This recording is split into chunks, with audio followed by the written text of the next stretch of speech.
toute parole est inspirée. Seigneur, que ce soit l'inspiration de ta parole nous fasse du bien.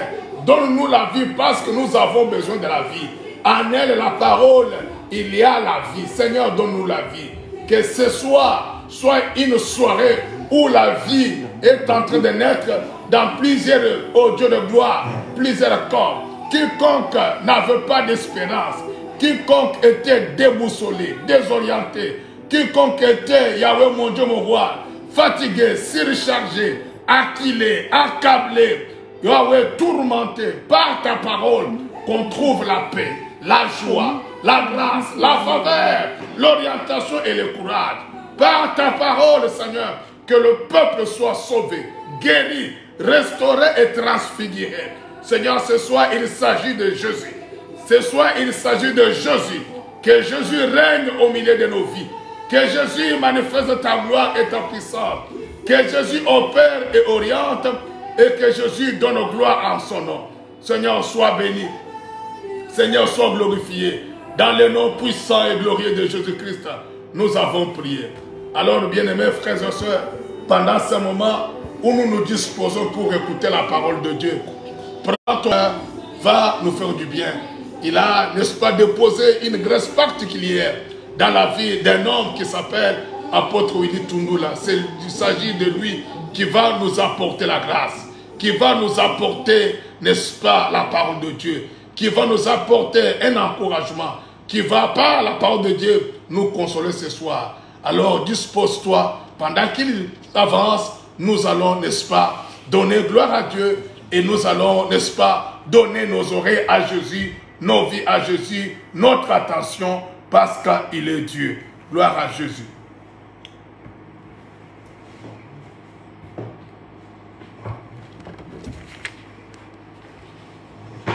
Nous bénissons l'Éternel notre Dieu de nous avoir réunis ce soir chez l'apôtre Matthieu. Et ce soir, nous allons partager ce qu'on avait lancé la fois passée. On avait dit, on va parler sur les campements. Et dans ces campements, il y aura beaucoup de choses à dire.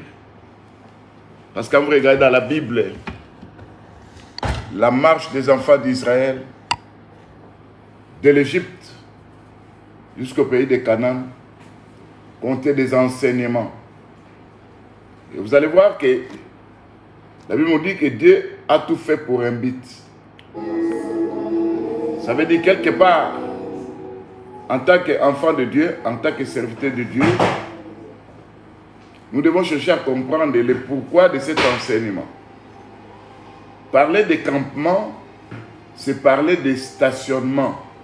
Ça veut dire quand les enfants d'Israël marchaient, ils allaient de station en station. À chaque fois qu'ils s'arrêtaient, il y avait toujours un but.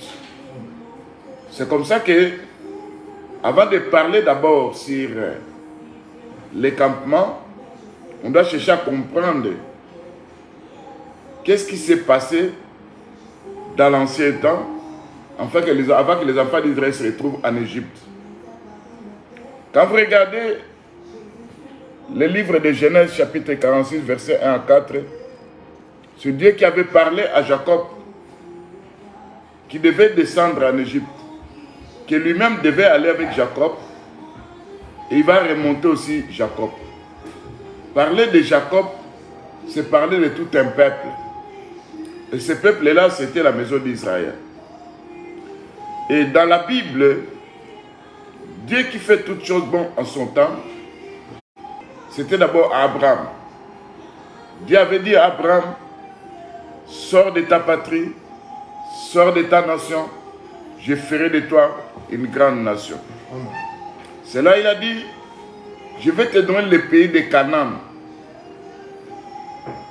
Mais Abraham à son tour a demandé à Dieu, on va lire cette écriture, on va chercher à comprendre le pourquoi de ça et puis on va avancer parce que aujourd'hui c'est comme l'introduction. Dans le livre de Genèse chapitre 15, du verset 7, vous descendez en bas. Ça, c'est Abraham qui pose la question à Dieu. Le verset 7. L'Éternel lui dit encore, je suis l'Éternel qui t'a fait sortir d'Ur en Chaldée pour te donner en possession ces pays. Abraham répondit, Seigneur Éternel, à quoi connaîtrai-je que je les posséderai? L'Éternel lui dit, prends une génisse de 3 ans, une chèvre de 3 ans, un bélier de 3 ans, une tourterelle et une jeune colombe. Abraham prit tous ces animaux, les coupa par les milieux et mit chaque morceau l'un vis-à-vis de l'autre. Mais il ne partagea point les oiseaux. Les oiseaux de proie s'abattirent sur les cadavres, Abraham les chassa. Au coucher du soleil, un profond sommeil tomba sur Abraham. Et voici une frayeur et une grande obscurité vers la Séhir. L'Éternel dit à Abraham, sache que tes descendants seront étrangers dans un pays qui ne sera point à eux. Ils y seront asservis, on les opprimera pendant 400 ans. Mais je jugerai les nations à laquelle ils seront asservis. Ils sortiront ensuite avec de grandes richesses. Bien aimé, ça c'est la lecture. Parce qu'avant de parler sur l'Égypte et le pays de Canaan, nous devons retourner d'abord chez Abraham. C'est Dieu qui avait promis à Abraham de lui donner un pays qui coule le lait, là où coule le lait et le miel. On appelle ça le pays de Canaan. Vous allez constater que Abraham, en écoutant tout ce que Dieu a dit, que Dieu va donner une promesse, il va demander la question à Dieu. À quoi connaîtrai-je que je posséderai ce pays? C'est-à-dire, il demande un signe. Comment saura-t-il qu'il va posséder le pays? Donc, c'est comme si, avant de posséder le pays, Dieu lui montrait un signe. Maintenant, quel est ce signe? Dieu dit à Abraham, tu dois prendre 3 animaux. C'est comme l'alliance que Dieu veut faire avec Abraham. En prenant les 3 animaux, l'Écriture dit, les 3 animaux qu'il a cités, c'était une génisse de 3 ans, une chèvre de 3 ans, un bélier de 3 ans. Il va ajouter encore 2 oiseaux, une tourterelle et une jeune colombe. Maintenant, quand vous regardez ça, comment Abraham demande un signe, au lieu de Dieu de lui montrer, lui donner le signe qu'il veut voir, mais Dieu demande à Abraham à faire quelque chose. Ça veut dire à faire des sacrifices. Donc ça cachait un langage. Donc c'est comme pour dire, pour posséder le pays, il doit avoir d'abord les sacrifices. Et quel est ce sacrifice? Parce que le pays, c'est le pays de Canaan. Or, le Canaan, c'est le lieu de repos. Quand vous regardez dans la Bible, parler de Canaan, ça cache beaucoup de vérités à l'intérieur. Avec le temps, on aura parlé sur toi. Parce que la Bible nous dit, Canaan était le lieu de repos.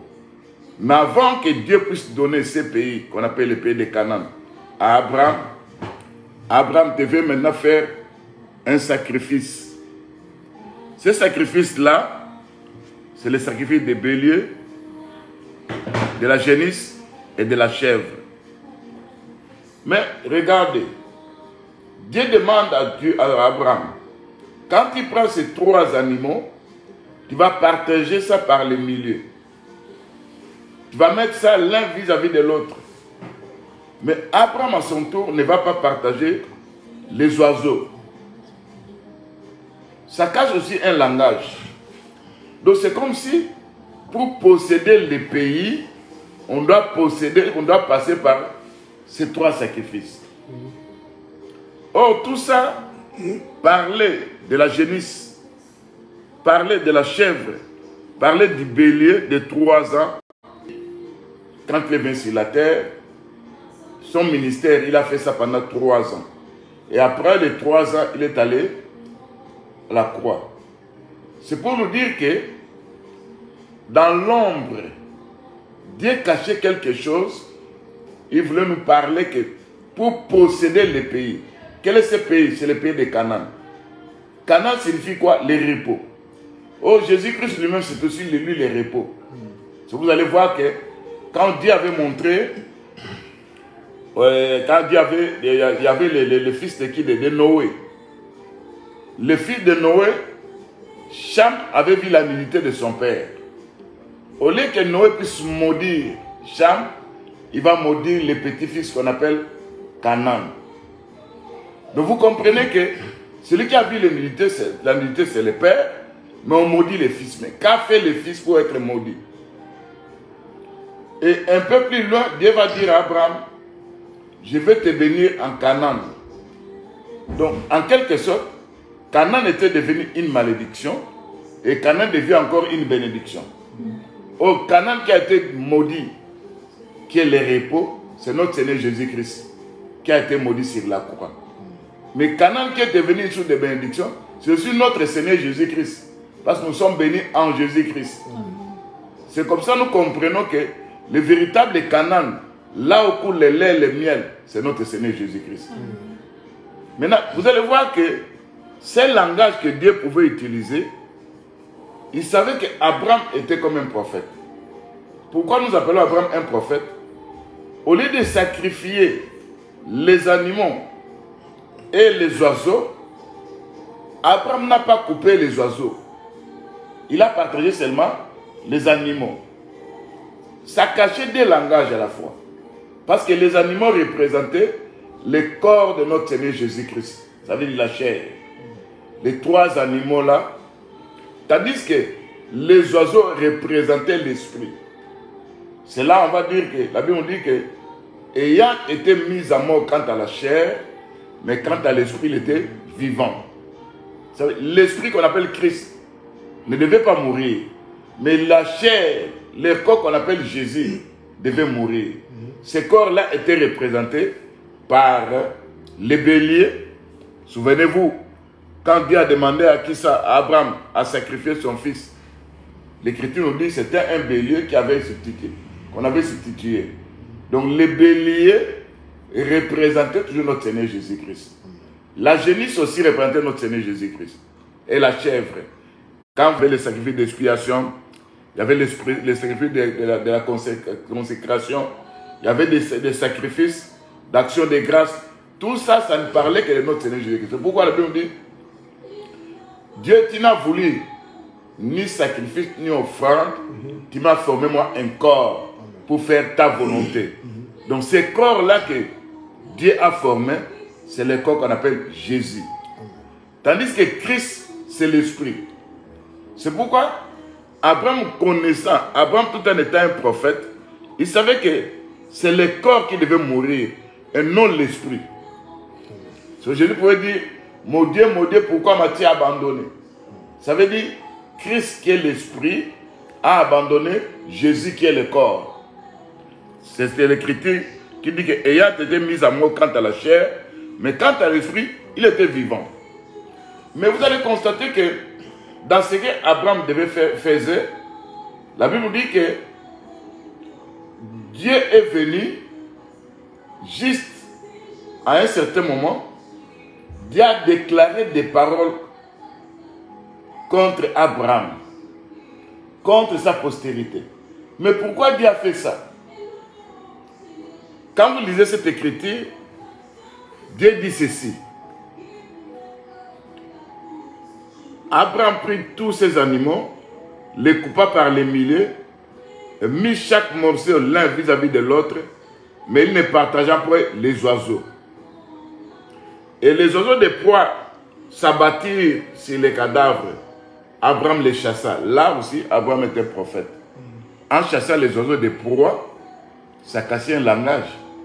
Parce qu'en regardant les animaux de 3 ans représentaient les sacrifices de l'ancienne alliance. Là où Dieu devait pardonner les gens en utilisant les animaux, les taureaux, tout ça. Nous, on n'avait pas de part là-bas. Vous savez, nous en tant qu'étrangers, parce que les oiseaux de proie représentaient nous, les membres de l'église. Parce que l'Écriture dit que là où sera les cadavres, les aigles s'assembleront.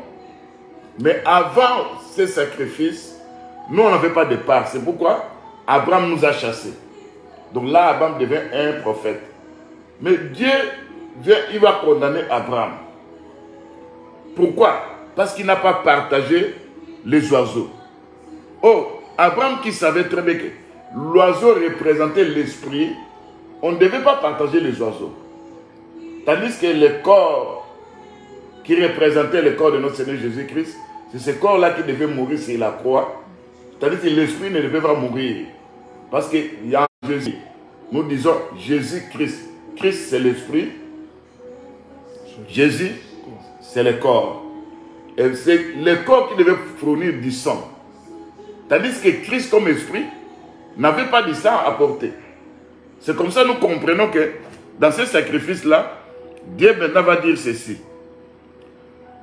Au coucher du soleil, Abraham eut un profond sommeil et il y a l'obscurité qui se présenta. Et la Bible ajoute, Dieu va dire à Abraham, sache que tes descendants seront étrangers et asservis pendant 400 ans. Mais pourquoi il va parler de cette façon-là? C'est comme si de la façon dont Abraham avait fait ça, Dieu, ça n'a pas plu à Dieu. En tant que sacrificateur, parce que nous voyons Abraham jouer un rôle de sacrificateur, un rôle aussi de prophète. Sur l'oiseau, il prophétisait. Chasser les oiseaux de proie, c'était une prophétie. Sacrifier maintenant les animaux là, c'était aussi une prophétie. Tout ça, ça ne parlait que de notre Seigneur Jésus-Christ. Mais Dieu dit maintenant à Abraham que tes descendants feront 400 ans en Égypte. Et ça va se concrétiser parce que quand Dieu prophétise, quand Dieu annonce quelque chose, il doit accomplir ça. Et vous allez voir que, juste dans Genèse 46, on va nous parler comment Jacob était descendu en Égypte quand il y avait la famine du temps de Joseph. C'est à partir de là que Israël s'est retrouvé en Égypte. Maintenant, vous allez constater que quand vous lisez la Bible, quelque chose qui s'est passé, Dieu a parlé de 400 ans. Mais les enfants d'Israël n'ont pas fait 400 ans. Ils ont fait plus de 400 ans. Ils ont fait 430 ans. Mais pourquoi ça? C'est pour nous expliquons tout ça dans l'introduction pour démontrer que quand Dieu a dit qu'ils feront 400 ans, mais quand les enfants d'Israël n'ont pas compris quelque chose que Dieu faisait. Je vais lire cette écriture dans Exode. Je lis le chapitre 2. Non, je prends d'abord le chapitre 1er. Nous lisons les versets. Plus de chef de corvée, en fait de l'accabler de travaux pénibles. Verset 12. Plus on l'accablait, plus il se multipliait et s'accroissait. Alors les Égyptiens réduisirent les enfants d'Israël à une dure servitude. Ils leur rendirent la vie amère par de rudes travaux en argile et en briques. Et au chapitre 2, on nous dit maintenant, Dieu dans son plan, pour libérer Israël, il avait choisi qui ça? Quelqu'un qu'on appelait Moïse. Moïse, quand vous lisez dans la Bible, vous allez constater que le plan pour restaurer, pour faire sortir Israël en Égypte, c'était le plan de Dieu. Mais Dieu travaille toujours avec les humains. il va choisir Moïse. Moïse va vivre plusieurs années dans la maison de qui? De Pharaon. L'Écriture dit que Moïse sera instruit dans toute la science de l'Égypte. Mais il y a quelque chose qui va se passer. Parce que nous voyons que Israël a fait 430 ans. Au lieu de faire 400 ans. C'est là où nous faisons sortir quelque chose. La pensée de Dieu, de pourquoi de ça. Parce que Exode 12, verset 40 à 40 dit, le séjour des enfants d'Israël était de 430 ans. Alors que dans Genèse 15, verset 13, Dieu leur avait promis qu'ils feront 400 ans. Ça veut dire qu'il y a 400 que Dieu avait dit, mais eux ont accompli combien? 430 ans. Mais pourquoi ça? C'est là que vous allez voir qu'il y a un pourquoi. Dans le livre de Exode 2, verset 11 à verset 15, vous sautez, vous prenez le verset 21, vous allez voir qu'un homme qu'on appelle Moïse, que Dieu avait préparé dans la maison de Pharaon, arrivant au temps où il devait venir visiter les enfants d'Israël, on va lire ça. Ça c'est le chapitre 2 et le verset 11 à 15. En ce temps-là, Moïse, devenu grand, s'est rendu vers ses frères et fit témoin de leurs pénibles travaux. Il vit un Égyptien qui frappait un Hébreu d'entre ses frères. Il regarda de côté d'autres et voyant qu'il n'y avait personne, il tua l'Égyptien et le cacha dans les sables. Il sortit le jour suivant. Voici, pourquoi frappes-tu ton prochain? Cet homme répondit, qui t'a établi chef et juge sur nous? Voilà le verset que j'avais besoin. Qui t'a établi juge et chef sur nous? Penses-tu me tuer comme tu as tué l'Égyptien? Vous comprenez que Dieu envoie Moïse. Moïse va, il doit faire son travail pour libérer les peuples des enfants d'Israël. Mais l'Écriture dit, il va frapper un Égyptien. Là aussi, il y a un pourquoi. Et après, il va trouver les deux frères en train de se quereller. Il va intervenir. Mais en intervenant, l'un d'eux dit, qui t'a établi chef et juge sur nous. En disant ça, Étienne dans la prophétie, dans le livre de Actes chapitre 7, verset 35, Étienne va dire ceci. On va lire ces versets pour expliquer le pourquoi de tout ça, pourquoi ils ont fait tant des années, alors que Dieu avait dit qu'il devait faire 400 ans. Donc au moment où Moïse s'est présenté devant eux, pour jouer le rôle de libérateur, mais ce qui s'est passé, Moïse a été rejeté. Nous prenons l'écriture d'Actes chapitre 7, verset 35. L'écriture dit ceci. C'est Moïse qu'ils avaient renié en disant qui t'a établi chef et juge. C'est lui que Dieu envoya comme chef et comme libérateur. Vous voyez ça? Donc c'est pour dire que quand Dieu avait envoyé Moïse, c'était le temps que Israël devait sortir. Mais ils ont rejeté Moïse. En rejetant Moïse, l'Écriture nous dit, Moïse a pris la fuite, il est allé se réfugier chez les Madianites. C'est là qu'il va trouver Séphora comme femme, il va prendre Séphora en mariage. Tout ça aussi, c'est un langage qui nous cache beaucoup de vérité à l'intérieur, où nous comprenons que le rejet de Moïse par les enfants d'Israël, c'est ça aussi le rejet de Christ. Nous cherchons, nous les nations. Il nous a pris en mariage. L'église, c'est la femme du Seigneur Jésus-Christ. C'est comme Séphora. Séphora, la Bible nous dit qu'il y avait 7 filles de Jéthro qui puisaient de l'eau. Et Moïse s'est présenté là-bas. C'est comme si, dès qu'il est chassé, dès qu'il est rejeté, qu'il ne soit pas chef des enfants d'Israël, leur juge, parce qu'être un chef, être un juge, c'est ça, c'est lui qui gouverne, pas c'est le chef qui gouverne, c'est le juge aussi qui gouverne. Israël a rejeté.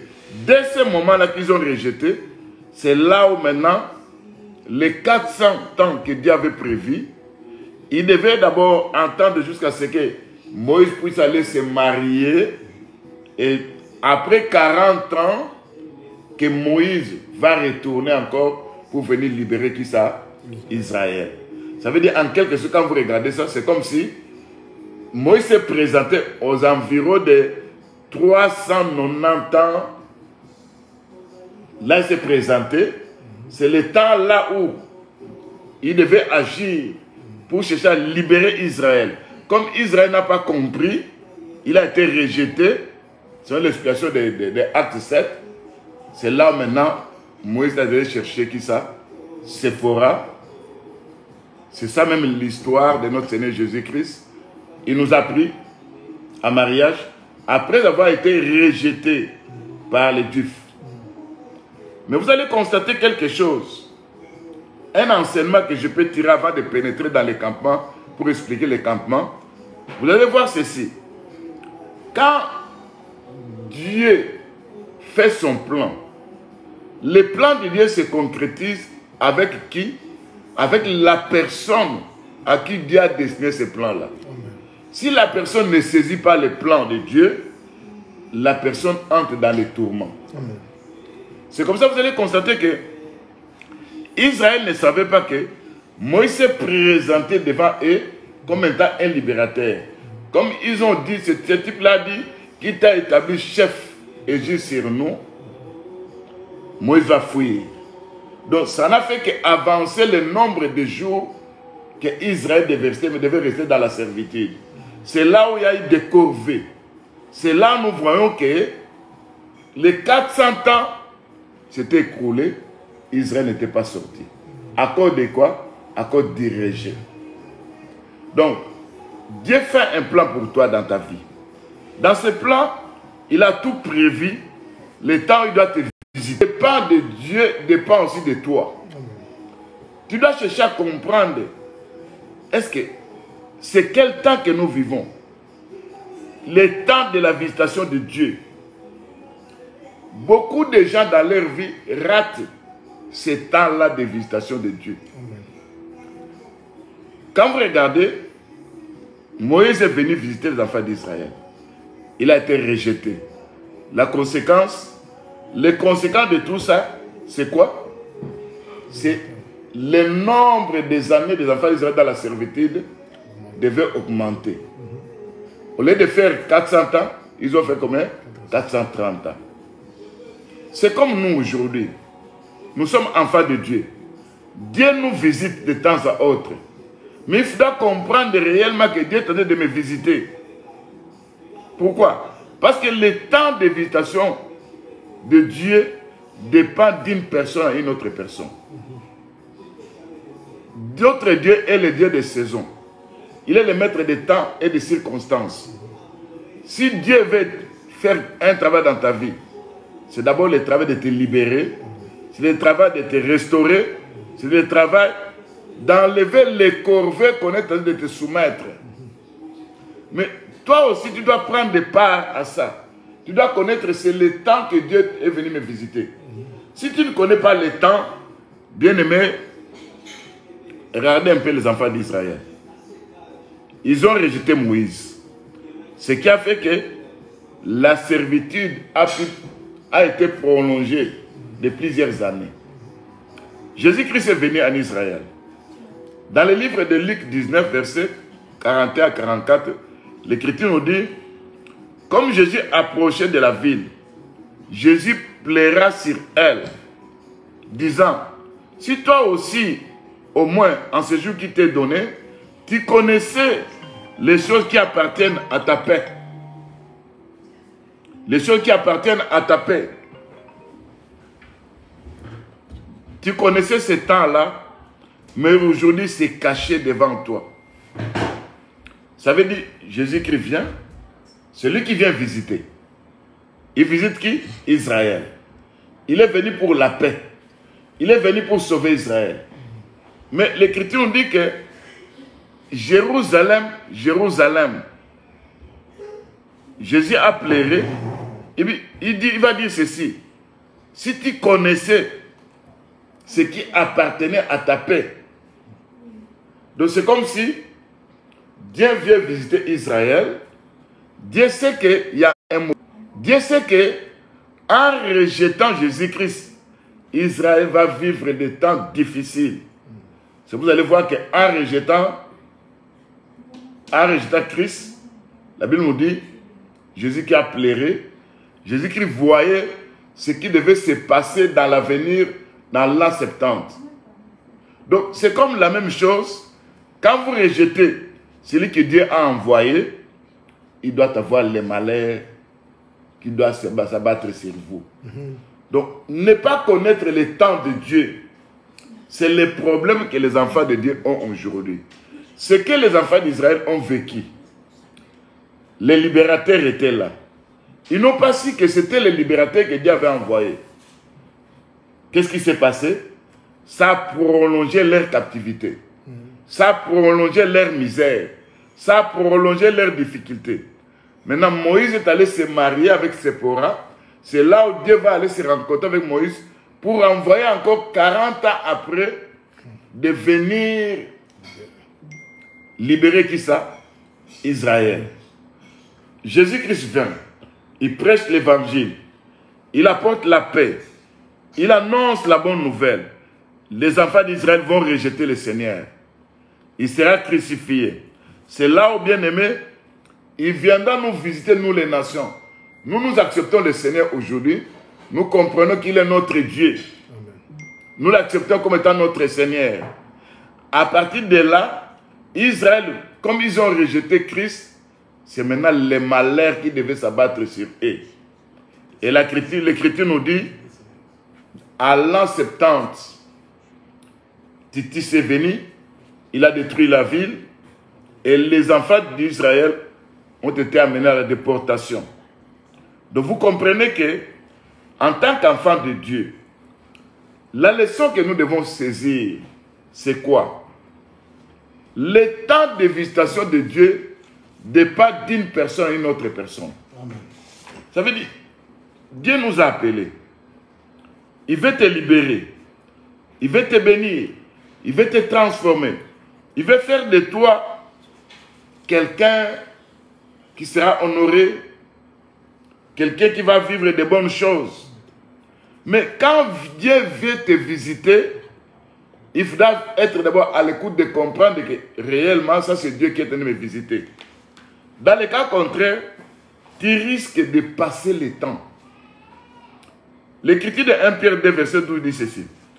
Ayez au milieu des païens une bonne conduite, afin que là même il vous calmonie, il remarque vos bonnes œuvres et glorifie Dieu au jour où il les visitera. Amen. Ça veut dire qu'il y a un jour que Dieu visite.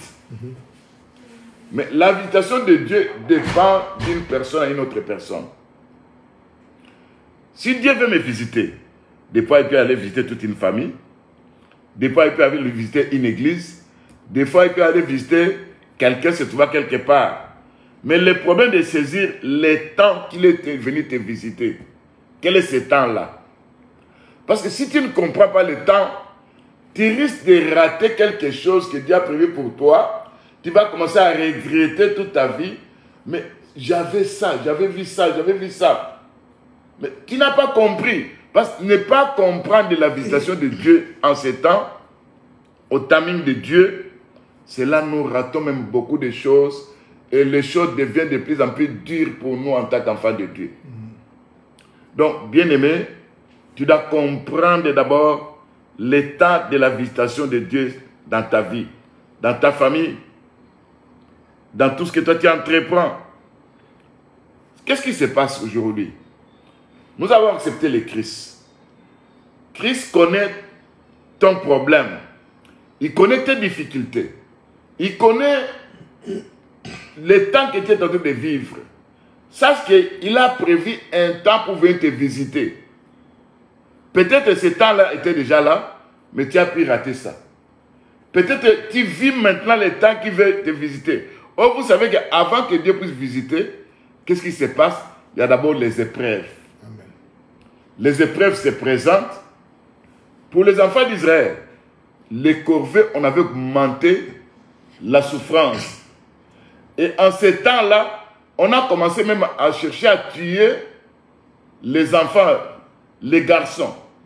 C'est pour dire que quand l'ennemi voit que Dieu est prêt de visiter une personne, un groupe de gens, une église, une famille, l'ennemi vient avec des épreuves. Dans ces épreuves-là, si tu ne tiens pas compte, tu ne comprends pas ces épreuves, tu succombes, tu vas rater la visitation de Dieu. Tu verras maintenant que ta souffrance, au lieu que ça puisse se terminer, ça va s'augmenter. C'est comme si, comme les enfants d'Israël, ça a pu augmenter de combien? De 30 ans de plus. Et les Juifs, en rejetant le Seigneur, c'est là où le malheur s'est abattu sur les Juifs. En l'an 70, Jérusalem a été détruit. Les enfants d'Israël ont été amenés à la déportation.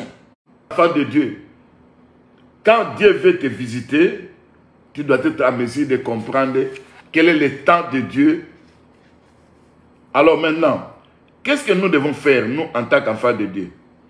Chercher d'abord à comprendre quel est le moment que moi je vis. Tu as accepté le Seigneur. Tu as commencé à marcher avec lui. Et à un certain moment, tu constates que les choses deviennent dures. C'est comme si quelque part, il y a des oppressions, il y a des attaques, il y a des problèmes qui arrivent.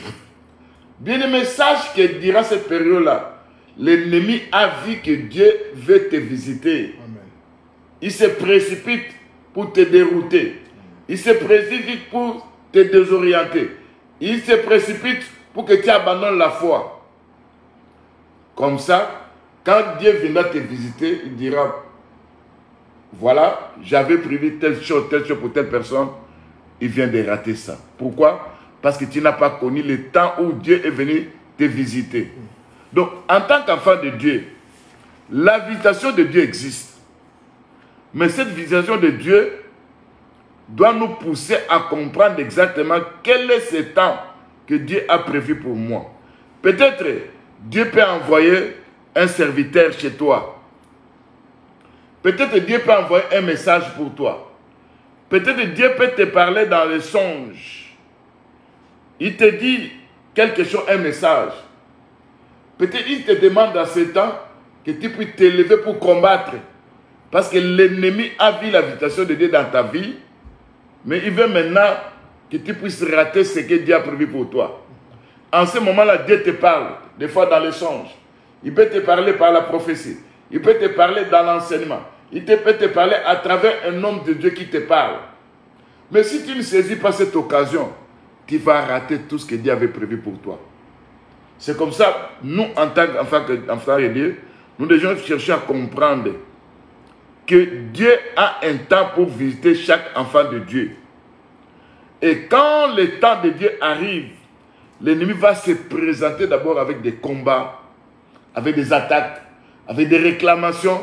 Tu vas sentir comme si Dieu est en train de t'abandonner. Non, le diable a vu que Dieu veut te visiter. Mais lui veut t'enlever l'endroit où le Seigneur t'a laissé. Soit, en ce moment-là, tu constates qu'il y a un problème, comme si, je prends dans une maison, Dieu veut visiter un couple. Juste durant ce temps-là, il y a des petites querelles à la maison, compréhension, il y a tout ça. Si parmi les deux, l'un d'eux ne comprend pas que ça c'est Dieu qui veut venir nous visiter, ils entrent dans des querelles inutiles, ils vont rater maintenant la visitation de Dieu. Amen. Ce qu'eux devaient recevoir dans 1 mois, dans 2 mois, dans 3 mois, ça sera repoussé le plus loin que possible parce qu'ils n'ont pas compris l'état de la visitation de Dieu. Amen. Et vous devez comprendre en tant qu'enfant de Dieu, Dieu a toujours eu le temps de visiter ses enfants. Il peut te visiter à travers ton problème. Qu'est-ce que toi tu as demandé à Dieu? que tu constates que ça ne tient pas. Est-ce que tu as déjà raté cette histoire, cette chose-là, ou tu es dans le timing de Dieu, ou à peine ça va arriver, ou comment ça? Il faut se demander d'abord, Dieu, est-ce que j'ai déjà pu rater mon temps? Est-ce que je n'avais pas compris le temps que tu es venu me visiter? Il y a des choses qui arrivent dans la vie, bien aimé. Dieu peut te demander, par exemple, tel que tu es là-bas, dans les problèmes que toi tu vois, détache-toi de cette personne. Si toi tu ne comprends pas que c'est le temps de Dieu de se détacher de la personne là, et toi tu restes attaché à la personne, tu verras que tu vas rater ce que Dieu avait promis pour toi. Souvenez-vous, à un moment bien déterminé, Abraham et Lot, ils étaient ensemble. Mais le temps de Dieu était que Lot puisse se séparer avec qui ça? Avec Abraham. Mais qu'est-ce qui s'est passé? Lot a choisi les plaines, là où il y avait Sodome et Gomorrhe. En ce temps-là, c'était un endroit où il y a des endroits où il y avait des bénédictions. Et Abraham est resté, mais Dieu a fait que les deux puissent se séparer. Cette séparation, c'est là où maintenant Dieu viendra visiter qui ça? Abraham. Pour lui dire, voilà maintenant, fais ça, fais ça, fais ça, fais ça.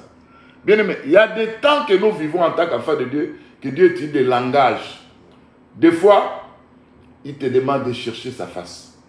Des fois, il te demande de gêner. Des fois, il te demande de se retirer. Des fois, il te demande de faire quelque chose que toi, tu ne comprends pas. Il peut te donner, te dire, prends cette histoire, va donner ça à telle personne.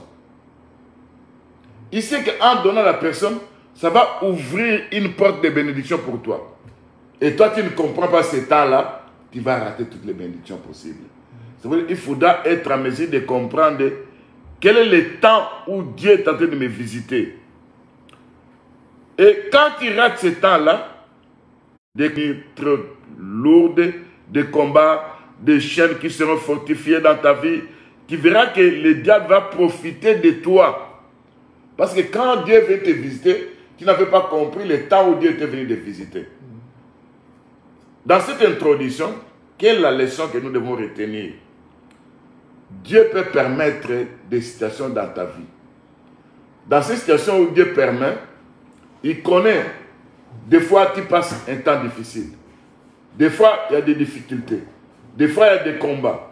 Des fois, tu demandes quelque chose, mais tu n'arrives pas à recevoir la chose en question.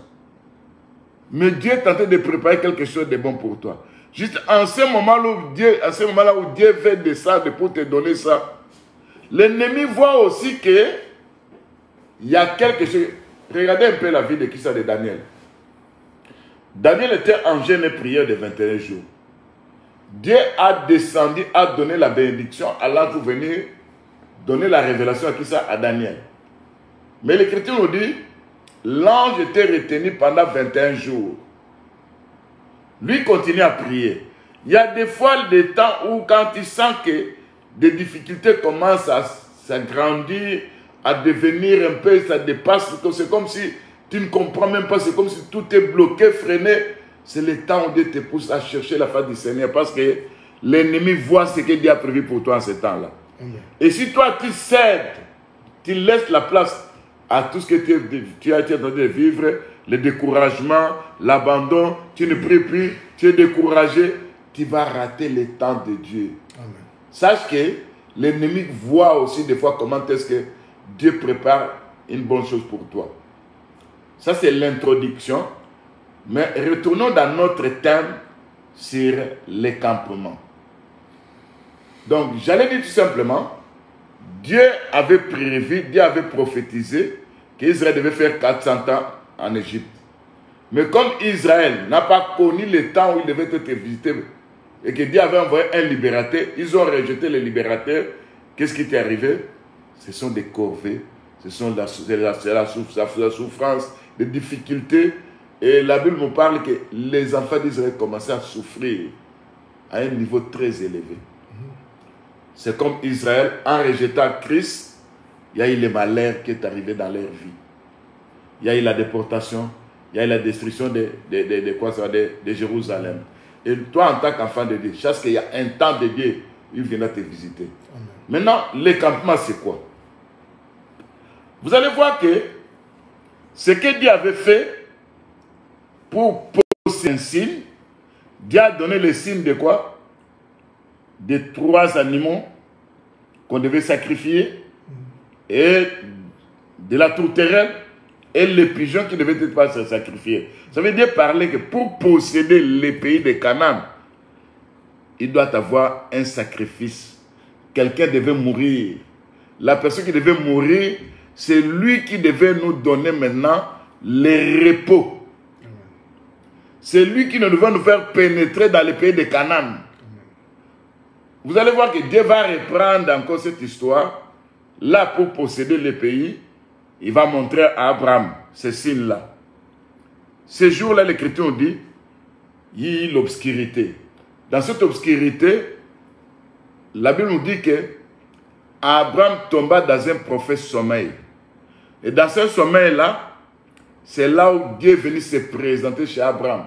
Il va lui dire, sache que tes descendants seront étrangers dans un pays, ils seront servis pendant 400 ans. Mais il y avait une flamme qui est venue, cette flamme a brûlé, a reçu maintenant le sacrifice d'Abraham. Quand vous regardez ce qui s'est passé dans Genèse 12, là qu'on venait de lire, c'est ce qui s'est passé sur la croix. Sur la croix, l'Écriture nous dit, il est ténèbres à la surface de la terre. Il est tremblement de terre. Ça veut dire Dieu avait agréé les sacrifices de qui ça? De Christ. C'est comme de l'autre côté aussi, Dieu, l'Écriture nous dit que la flamme de Dieu passait entre les animaux. Ça veut dire Dieu avait agréé ces sacrifices-là. Donc, en quelque sorte, l'œuvre de la croix, que Dieu parlait dans l'ombre, quand Abraham était dans son sommeil, dans ce premier sommeil, là où Dieu lui a parlé, et là où il y a eu obscurité, là où il y a eu le sommeil, c'est là où Dieu est venu maintenant recevoir les sacrifices de qui? D'Abraham, parce qu'il y a une flamme de feu qui avait brûlé tout ça. Dieu vient maintenant pour les enfants d'Israël, pour sortir. Malgré les miracles que Dieu avait fait, Israël ne devait pas être libéré. Il fallait que l'agneau de Dieu puisse mourir encore. Ça veut dire Dieu reprend maintenant, pour aller posséder Canaan, il faudra que l'agneau aussi meure encore. Donc Dieu est en train de ramener toujours ce qui était, il ramène ça. Maintenant, Israël doit sortir. Mais pour sortir, vous allez constater que Israël doit marcher selon les pas de Dieu, selon les tambours de Dieu, au hasard. Dieu sait que de l'Égypte au pays de Canaan, il y a un chemin très court où Israël peut aller, il va atteindre là-bas. Mais Dieu demande à Israël d'aller tourner vers le chemin de la mer Rouge. Mais Dieu savait qu'il y avait un obstacle là-bas. Comment il va envoyer ce peuple là-bas? C'est là, bien nous allons parler des campements. Les campements, ce sont des étapes où les enfants d'Israël marchaient de stationnement en stationnement. Et chaque stationnement, il y avait des événements. Dans ces événements, il y avait des langages de Dieu. Il faut d'abord demander à Dieu, mais Dieu, pourquoi il y a un chemin très court qui laisse ce peuple, au lieu que le peuple puisse aller directement dans le pays de Canaan, mais tu vas les ramener dans un chemin, sur un chemin où ils vont prendre beaucoup de temps. Vous devez noter, Israël connaissait Dieu en quelque sorte. Il fallait qu'Israël puisse connaître Dieu dans ses multiples faces. Oh, pour connaître Dieu dans ses multiples faces, il faudra voir, quand Moïse est venu pour libérer Israël, il y avait la verge. La verge qui était devenue quoi? Un serpent. Il y avait la main de Moïse qui était devenue lépreux. Dieu a dit, s'ils ne croient pas au premier miracle, ils croiront au second miracle. Donc le problème c'était Israël devait croire. Il devait croire à tout ce que Moïse disait pour sortir. Donc, le point de départ d'abord, c'est l'agneau qui doit mourir. Donc, en quelque sorte, la mort de l'agneau, c'est le premier campement. Le premier campement, c'est la mort de l'agneau. Et l'Écriture nous dit quoi? Les enfants d'Israël, en sortant de l'Égypte, ils devaient aller se réunir d'abord dans Ramsès. Parce qu'eux vivaient dans le pays de Canaan, dans le pays de Goshen. Mais la rencontre, après la mort de l'agneau, c'est Ramsès, le lieu de rencontre. Et à Ramsès, il y avait des ramassis, il y avait des enfants d'Israël, il y avait toutes sortes de gens là-bas. C'est pour dire que le premier campement, c'est la mort de l'agneau. Donc la mort de l'agneau, c'est le premier campement pour que nous, avant d'aller dans le pays de Canaan, bien aimé, l'œuvre de la croix, c'est le point principal de la vie d'un enfant de Dieu. La croix. Bien aimé, on ne va pas sauter pour aller se présenter au pays de Canaan sans passer par la croix. L'œuvre de la croix, où nous devons reconnaître l'œuvre que Christ a fait pour nous. Et vous allez constater que parmi les animaux que Dieu avait choisis du côté d'Abraham, le bélier, c'était l'animal où on devait, si on doit sacrifier, c'est dans la consécration. Si on veut consacrer quelqu'un, on doit prendre de cet animal qu'on appelle le bélier. On va prendre de cet animal qu'on appelle le bélier, on prend du sang de bélier, on met ça sur la lobe de l'oreille, sur les pouces et sur les gros orteils. C'est pour dire que Dieu fait un travail. L'œuvre de la rédemption dans ta vie pour que tu sois consacré à Dieu. Consacré à Dieu, ça veut dire un peuple choisi par Dieu où Dieu veut que toi, tu puisses l'appartenir. Donc tu puisses appartenir à Dieu seulement. Maintenant, Dieu fait un travail. L'aube de l'oreille représente quoi? L'écoute. Donc Dieu fait la circoncision de ton oreille. Il veut te donner l'écoute. Jésus-Christ a dit, mes brebis attendent ma voix. Il ne faut pas suivre une autre personne. Il ne faut pas suivre un étranger. Bien-aimé, s'il n'y a pas l'écoute, tu ne seras pas en mesure de comprendre quel est le temps que Dieu est venu me visiter. Deuxièmement, on prend maintenant les doigts, on met du sang là-bas. Selon, dans la consécration, quand on veut consacrer quelqu'un. Les doigts, ça représente aussi les œuvres, nos œuvres. Parce que nous voyons les mains, nous voyons les œuvres. Dieu veut que tes œuvres soient les œuvres de Dieu, qui sont sanctifiées et rachetées, parce que les bonnes œuvres que Dieu a préparées d'avance pour que nous les pratiquions, c'est Dieu qui a fait ça à travers l'œuvre de la croix. Et en ce qui compte les pieds, là nous voyons notre marche. Vous savez, Dieu fait un travail dans la vie, dans la rédemption. Il veut que tu sois consacré pour lui. L'écoute, tu dois écouter Dieu. Tes œuvres doivent plaire à Dieu. Ta marche doit plaire à Dieu. Et vous allez voir que, en ce qui concerne les sacrifices, à part les béliers, il y avait aussi la génisse. Dans la génisse, quand vous regardez la Bible, on prend la génisse, ça tout entier. Maintenant, à partir de là, c'est comme les sacrifices d'expiation. Maintenant, on doit prendre de la poussière, les cendres de ça. On va ajouter l'hysope. On va ajouter le bois de cèdre. On va ajouter les cramoisis.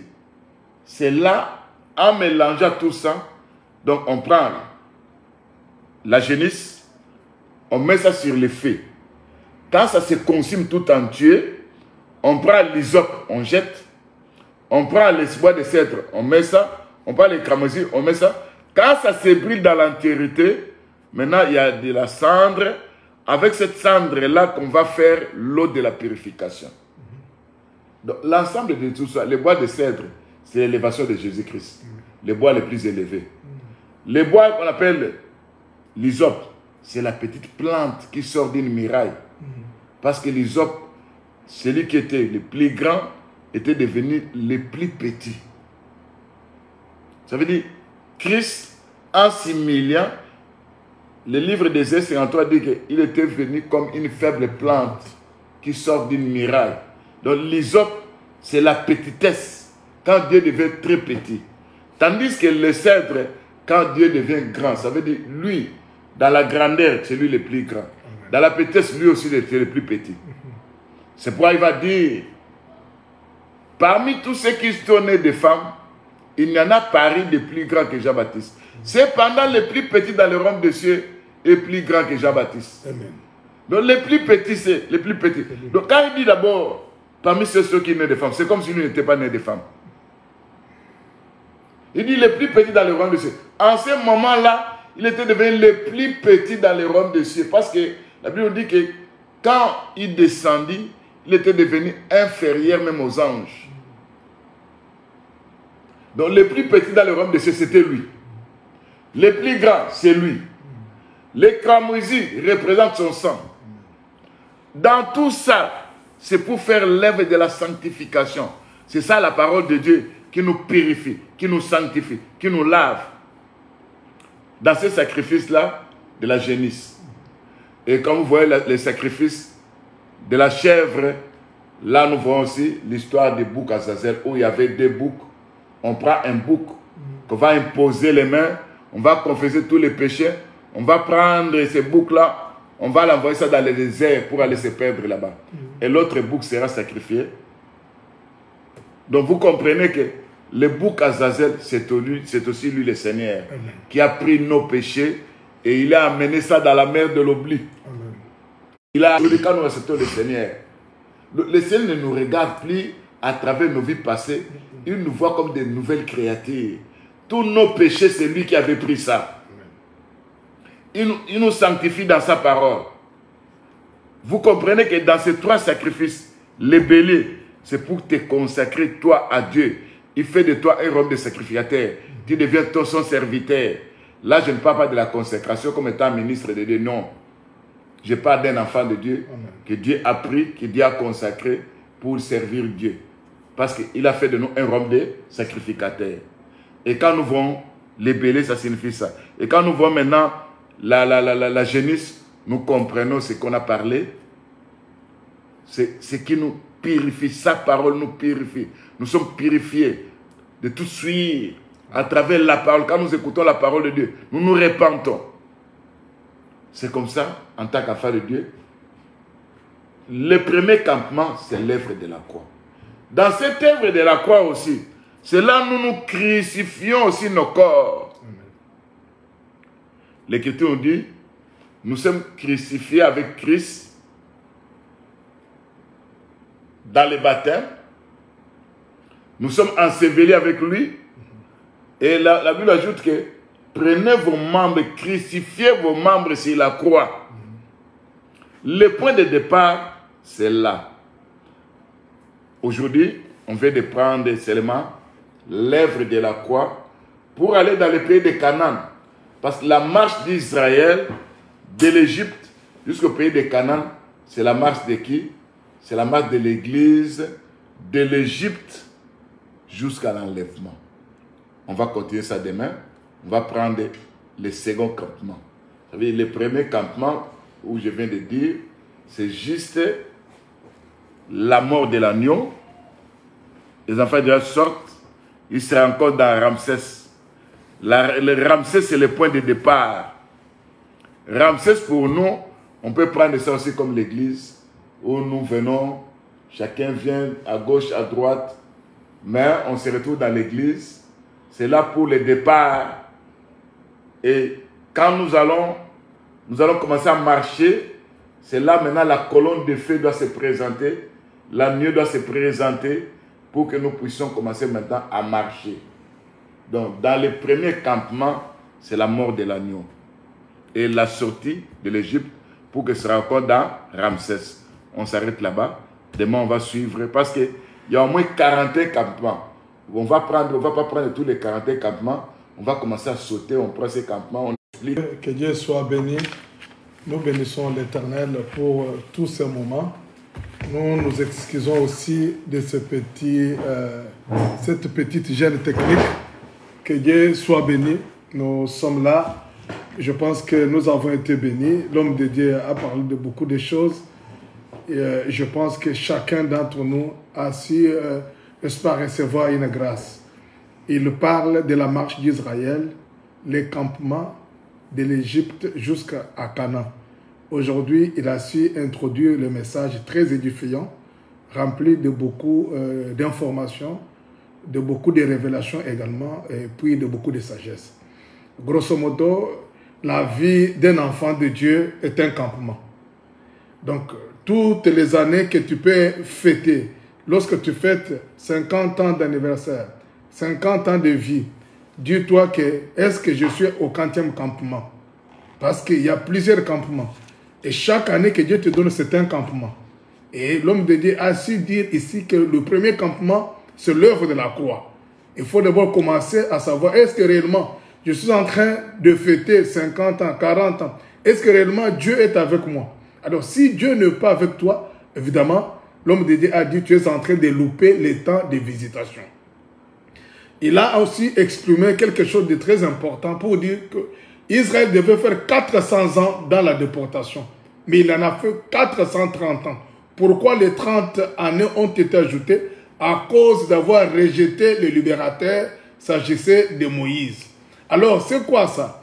Ta vie, lorsque tu es en train de rejeter la parole, tu résistes au Seigneur, tu n'obéis pas à la volonté de Dieu, tu n'obéis pas à celui que Dieu a installé devant toi comme, n'est-ce pas, bénéficiaire, porteur de grâce, tu es en train, n'est-ce pas, de retarder ta bénédiction. Tu es en train de retarder ta délivrance, ta guérison, ton miracle, ta paix, ta joie, bien entendu, et tes faveurs. C'est pour cela, l'homme de Dieu a dit, ils ont fait 40 ans, 430 ans, à cause d'avoir rejeté Moïse. Il a fallu qu'il aille là-bas, n'est-ce pas, aller épouser Séphora et revenir. Alors, je me dis simplement à toi, mon frère, à toi, ma soeur, il faut que tu sois apte de comprendre les temps de visitation. La Bible déclare, si ils eussent connu que Jésus était Seigneur, il n'allait pas les crucifier. Aujourd'hui, mon frère et ma soeur, ne permets pas de retarder ta bénédiction. Ne retarde pas ton salut, ne retarde pas ta paix, ne retarde pas ta guérison, ne retarde pas ta visitation. Sois un homme capable de comprendre comment Dieu est en train de marcher. Et dans ta foi et dans ma foi, nous soyons des hommes et femmes qui font des mouvements. Il a introduit un message très important pour nous dire que Abraham était sacrificateur, Abraham était prophète. Je pense que toi et moi, nous devons être des sacrificateurs pour notre vie et des prophètes également pour notre vie. Il a beaucoup épinglé beaucoup de choses. Ce n'est qu'une introduction. Demain, par la grâce de Dieu, il va encore étayer certains éléments qui doivent nous édifier. Et le dimanche, nous serions encore en présentiel où l'homme de Dieu va étaler toute la grâce. Je voulais simplement que tu partages avec moi cette parole. Il vient de très loin, il ne vient pas comme touriste, il vient comme porteur de grâce. Alors il faut que toi et moi nous puissions saisir cette grâce ici. C'est pour cela, les dimanches, il sera en présentiel sur rue Van Lint numéro 37 à Anderlecht à partir de 12h15. Il sera là, nous allons passer des moments fabuleux. Le docteur, il va nous faire du bien et par lui, je pense qu'il est porteur de grâce et je pense que par lui, Dieu est en train de nous visiter.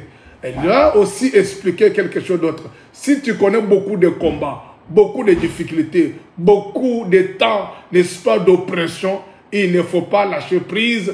Comprends qu'après ces choses-là, le temps de visitation est là. C'est pour cela que le diable veut, n'est-ce pas, que tu puisses louper ces choses-là. Il a parlé de Daniel qui a été dans le 21 jours de prière. Cependant, dès le premier jour, Dieu l'avait exaucé. Alors, il faut résister le diable. Il nous a beaucoup parlé de beaucoup de choses. Tu peux être l'hysope aujourd'hui, mais demain, tu seras le cèdre. Ne crois pas seulement que tu es petit aujourd'hui, mais demain, tu seras grand. Sois fidèle dans des petites choses, Dieu t'accordera de grandes choses. Il a beaucoup de révélations qu'il a expliquées aujourd'hui, mais je pense que alors ce n'est que le début. Demain, nous serons encore ici. les dimanches ici, nous allons prendre le temps où nous allons prier pour nos vies. Nous allons demander à Dieu qu'il nous fortifie, que vous et moi, nous ne puissions pas louper les temps de visitation. Que Dieu nous fasse grâce de marcher, n'est-ce pas? Que notre vie soit des véritables campements pour l'Éternel. Et nous allons voir prier au nom de Jésus-Christ. Seigneur notre Dieu, nous te bénissons, nous te glorifions. Nous voulons encore une fois de plus nous recommander à toi, Seigneur. Notre vie est une marche, la marche vers le salut, la marche vers l'éternité, Seigneur. Aide-nous, ô Dieu, à vivre ces temps de campement comme étant les temps liés à la bénédiction et à la moment de parole et de gloire. Permets à tout un chacun de ne pas rater les temps de visitation. Yahweh, Paul déclare, qu'est-ce qui peut me séparer de l'amour de Dieu? Nous sommes Hysope aujourd'hui, mais demain nous serons des cèdres. Seigneur, que les temps de petitesse, que les temps d'oppression, que les temps de tourment, que les temps de persécution ne nous éloignent pas de toi. Par contre, nous puissions être enracinés dans ta parole. Car aujourd'hui, nous sommes Hysope, mais demain nous sommes cèdres. Merci Saint-Esprit pour cette parole. Dans le nom de Jésus. Nous allons prier pour tous ceux qui sont malades dans ta maison et dans ta vie. Tu vas fermer les yeux. Tu vas prendre ta main. Tu vas la poser sur ton cœur. Tu es malade. Mets ta main sur ton cœur. Nous allons prier. Tu as un problème particulier dans ta famille, dans ta maison, une connaissance que tu connais.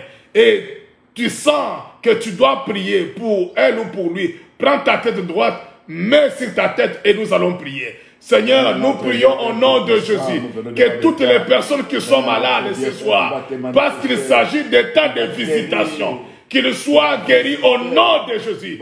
Quiconque est malade, quiconque est tourmenté, lié, opprimé par la parole et la prière, qu'il soit libéré, guéri, restauré, transformé.